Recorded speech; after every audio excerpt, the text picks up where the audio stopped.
Hello everyone, my name is Cliff and welcome back to my channel. This is Cliff's Dark Gems. Today I'm going to be doing a review of Bret Easton Ellis' American Psycho.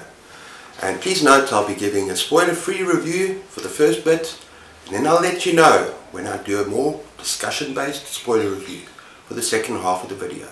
Stay tuned.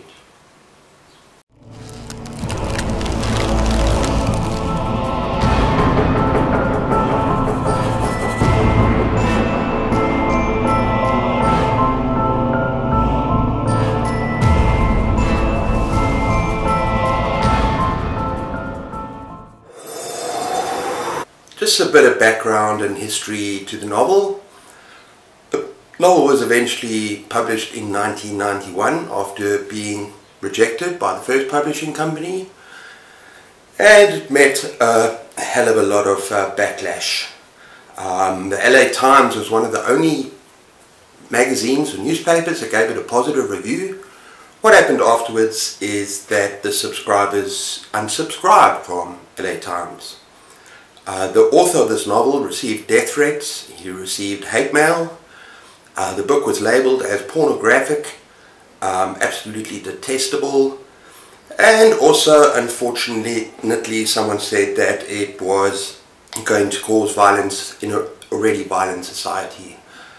And even more unfortunately that actually came to pass. The book has been linked in a number of real crime serial killers. Where the book was found in possession of the serial killers, so that is indeed very unfortunate.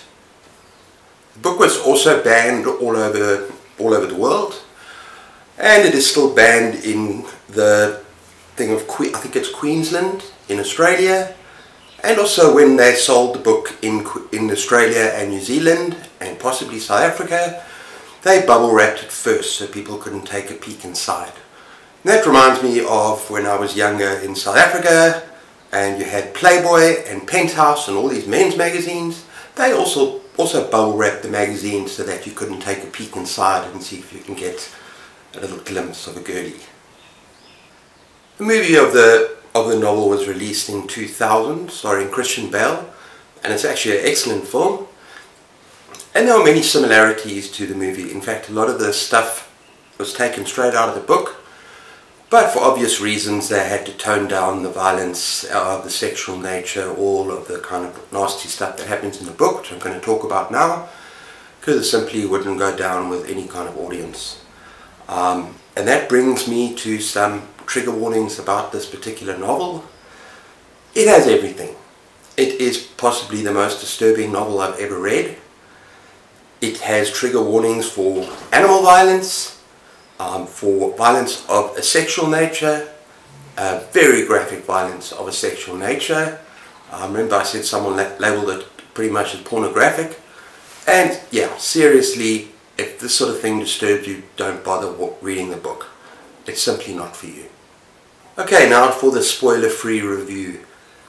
This book is a scathing satire, a dark comedy about yuppies, 80s Wall Street America. And it stars Patrick Bateman, who is a Wall Street vice president, it seems. It's never made totally clear. In fact, all of his mates seems to be vice presidents of some sort.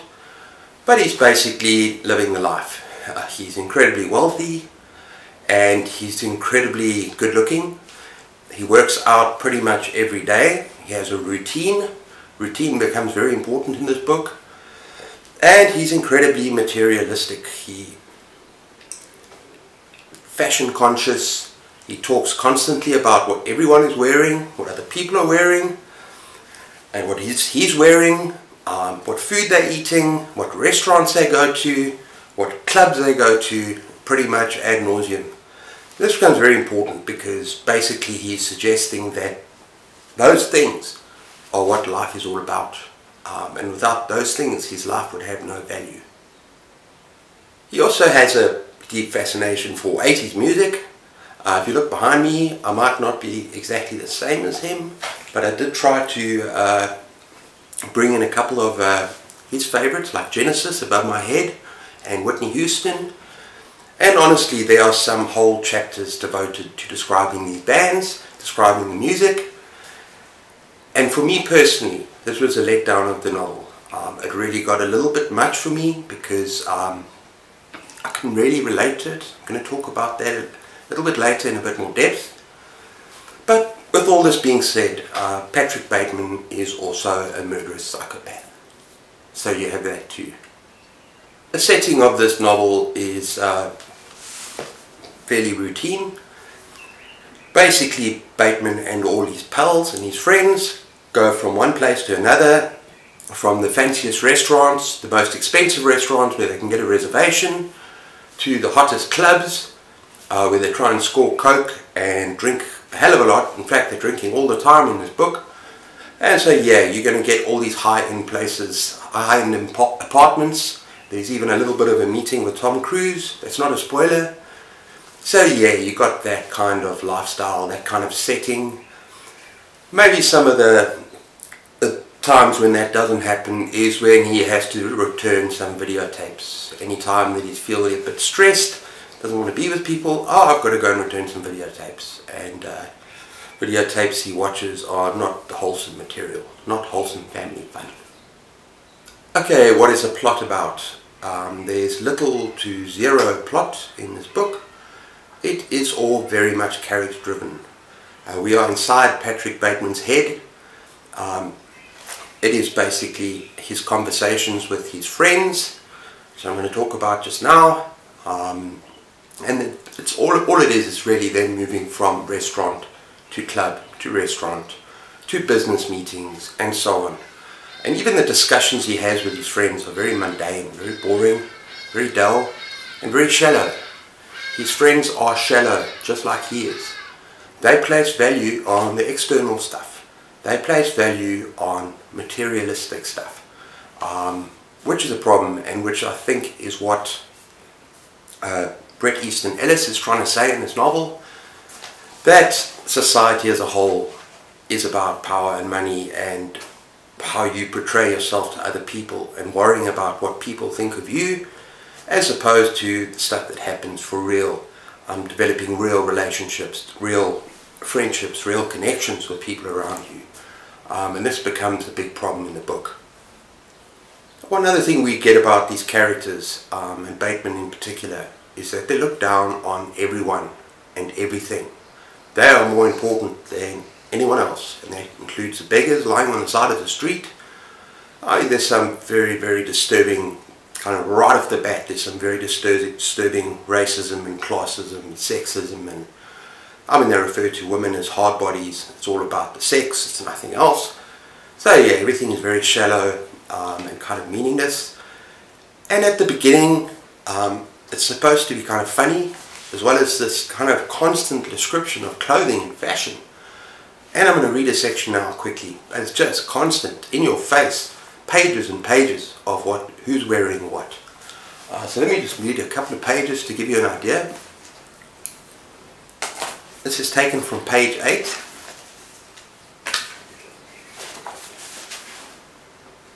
Courtney opens the door and she's wearing a Kritsia cream silk blouse, a Kritsia rust tweed skirt and silk satin or dasse pumps from Manola Blahnik.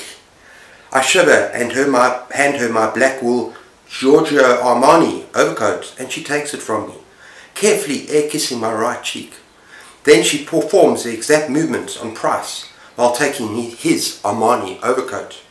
The new Talking Heads on CD plays softly in the living room. Okay, a little bit later.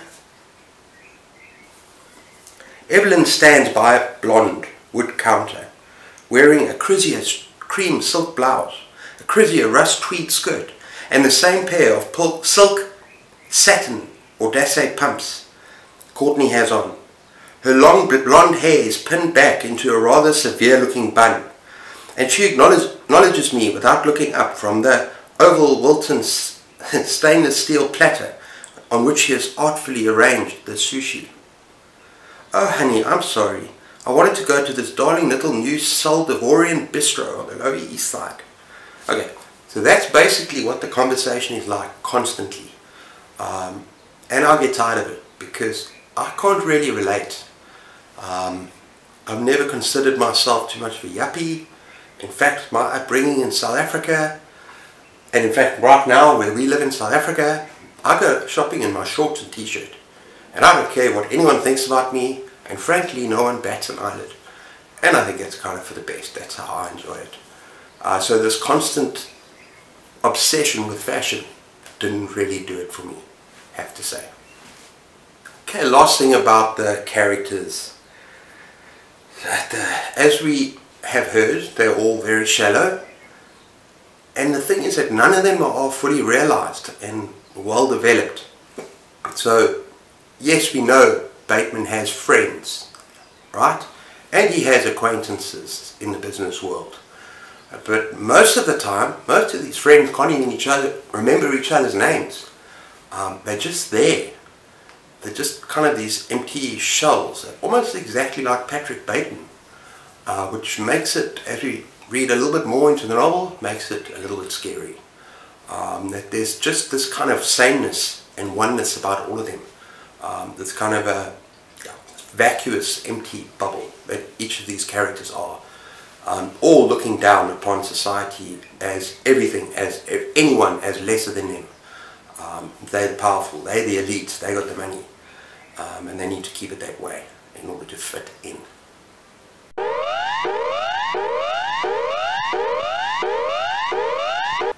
Okay everyone, now we're entering the spoiler zone. I'm calling it that because I'm going to take a few talking points, things that I found interesting, and I'm going to talk about them in a little bit more detail. And please excuse me if I start waving my hands around. There's a flippin' fly in the room and we can't seem to get rid of it. So, excuse me please. Okay, going to start off just with the title. American Psycho. Now, psycho as in psychopath. One thing that always interested me when I studied psychology is the differences between a psychopath and a sociopath. And I can promise you, if you look this up on the internet in terms of American Psycho, the discussion's everywhere. Is he a psychopath or is he a sociopath? Is he a little bit of the two, or is there something else entirely? Now, I've just written down a couple of things that are typical of psychopathic behavior, and a couple of things that are typical of sociopathic behavior. And let's see in the case of Patrick Bateman. Now, I'm assuming that you've read the book now, because this is a spoiler zone. So if you haven't read the book and you want to read the book, then bye-bye. And I mean that with all respect, obviously. But I'm going to be giving away spoilers. I'm going to be talking about the end of the book, and I'm going to be discussing some things that are very relevant for me. So okay, psychopath pretends to care. He is constantly pretending to care. He's pretending to care about his friends.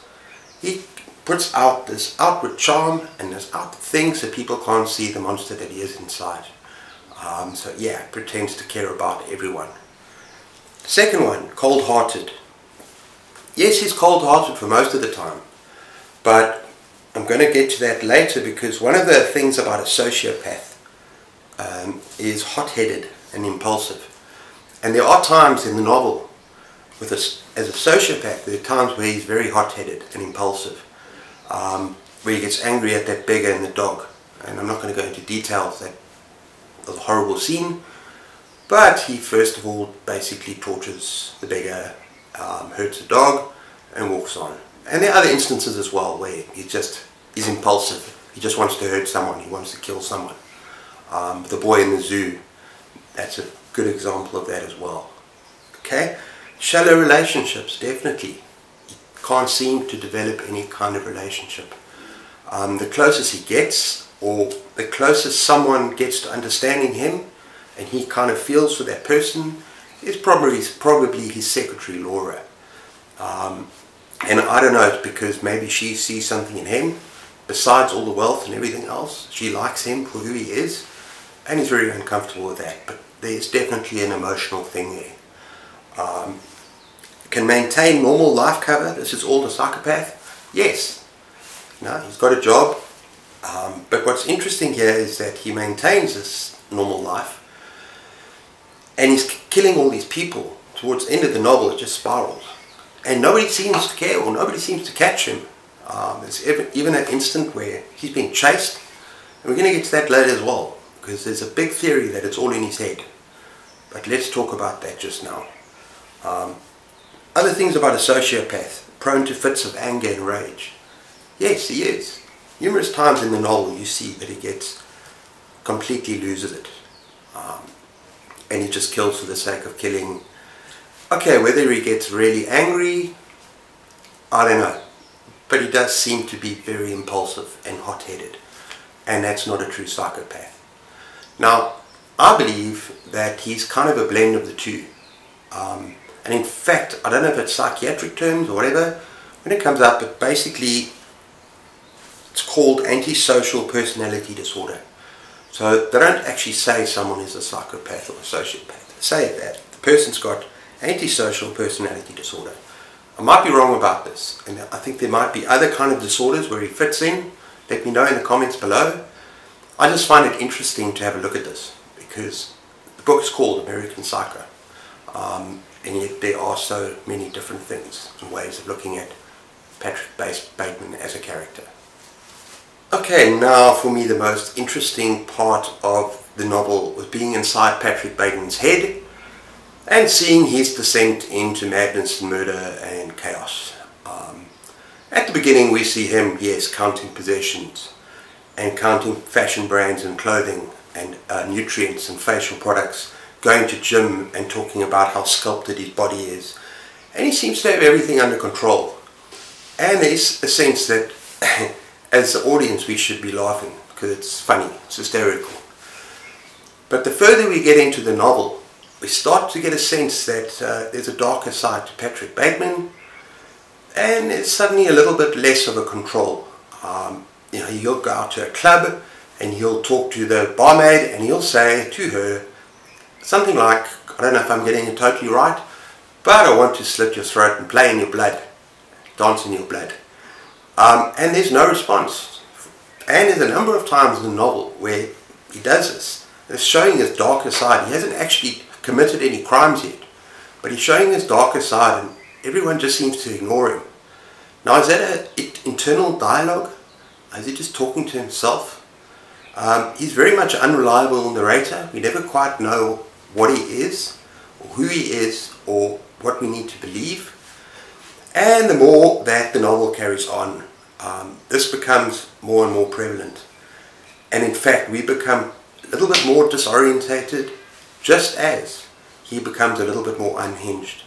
He feels a little bit more isolated, a little bit more lonely, a little bit more cut off from everything. Yes, he's still counting clothing brands, but now he's becoming a little bit more dark, a little bit more violent. I don't know if this is a shout for help. He's not getting any. So he does turn to violence and chaos and hurting people and hurting others. The real and the fantasy world start blending more and more. And we really don't seem to know, even as a reader, what's real and what's not. And we almost become as confused as Patrick Bateman. And whereas he's constantly saying, I just want to belong. I want to belong. Now what does that mean? He wants something to fill the emptiness inside him. He once said, I think there was a nice little paragraph, I haven't got it here, that he feels like this empty husk, and everything above is just a semblance of a human being. Now, when we get into the violence, where I think he's basically committing these terrible crimes, and they are so horrific, and they are so, never read anything like it, sexual. And that's funny, first of all it's just sexual, and separates the violence from the sex. And then as you move towards the end, the violence and the sex become intertwined. And almost like the fantasy and reality of his delusions and his stuff, and as he breaks down into madness, everything becomes intertwined. And up until then, the way that the story is written, it's almost clinical, detached, the way that he goes about things, the way that he's talking about his clothing, about this. And even that starts mingling with the horror and the violence, where he's staring into a pool of this woman's blood and he's making a hair appointment at the same time. Now for me, reading about that kind of thing made it even worse and more disturbing for me. Because I don't mind reading dark stuff. I loved Off Season. But it was that clinical detachment where you feel kind of numb. And you're looking at these horrors on the page. And you just cannot believe what you're seeing. And the way that it's written. And then it ends up with the cannibalism. Now I found this very interesting. Because this is a critique of consumerist society where we consume goods and we make money, and that's what life is all about. Here he is stuffing his face with human flesh, trying to feel something, trying to consume so that he can fill the emptiness inside of him. Don't really know what to make of that. I just found that a particularly interesting thing. That cannibalism and consumerism. Yeah. Okay, now we get to a point that I raised earlier. Is any of this really happening? Is he committing these crimes? I would say for the most part he is. But maybe a lot of it is in his head, some of it's real. We get a couple of clues that perhaps it is in his head because he kills a colleague, the one male that he kills, and makes it look like he's gone off to London. Now, later on in the book, towards the end of the novel, it seems that the guy's been spotted. So what is real? What is not real? I don't know. I'm caught somewhere in between there, thinking that a lot of this is real, some of it's in his head, but the point is, does it really matter? He is going mad. He's on a downward spiral. He's lost himself. He's fractured. That mind of his that was empty, I talked about the empty husk. You can imagine this empty thing surrounded by clothing and brands and music and everything and pop culture and material stuff. It's showing the cracks, and as we read the novel, the cracks are widening, and towards the end, yeah, he's kind of lost. He's broken. So I think it's a little bit of both, actually. And this leads on to my final point. I want to read the first line of the book and the last line of the book, and let's see how they tie up together, shall we? At the very beginning it says, "Abandon all hope, ye who enter here." Now that is taken from Dante's Inferno. It's about hell and about basically a descent into the deeper levels of hell. At the very end of the book is, actually I don't even have to look it up, I know, this is not an exit. Basically, he is trapped. And there's a lot of ways that you, I suppose, can talk about this. Let me know in the comments below what you think of that or thought of that. But he is in hell. Whether it's literal or figurative. Someone said it was literal, that he's actually dead and this book is him trapped in hell. But there's no escape. There's no going back. He's going to be stuck in repetition of his actions, of his madness. Whether he's committing his crime or not, he's doomed. And I think the writer is suggesting that as a reader, we're also doomed. And as a society, we're also doomed. Living in a society where value is placed on external objects instead of stuff that is internal. And real stuff, and stuff that is important in life. And that's why he really takes up capitalism and takes a good long-hearted look at it. And this is such a devastating satire. That's a hard satire. And so yeah, I think this is his hell. It's kind of circuitous. Basically he's just going to be going around in circles and there's no way he can get out. You can go to a restaurant, you can try and... There's one scene, I think, in the middle of the novel, one of his friends just disappears, runs down this, I don't know, subway area, and you don't see him for a while, but then he comes back again. So there's no escape for any of these characters. There's no escape from this society that is completely messed up. And I also find it interesting, this is not typical of just 80s society. Look at our own society right now, cell phones, iPads, iPhones, everything. We are still obsessed with image. We are still obsessed with what we wear and where we go, and going to gym and making sure we got the best body and making sure that we're better than everyone else so that we can fit in. And I think this is his entire point in American Psycho. Okay everyone, so there's a lot more that I could probably say about this novel, But I'm not going to do that because that would make this 30, 40, 50 minutes long, and I don't make videos like that. But tell me what you think. What have I left out?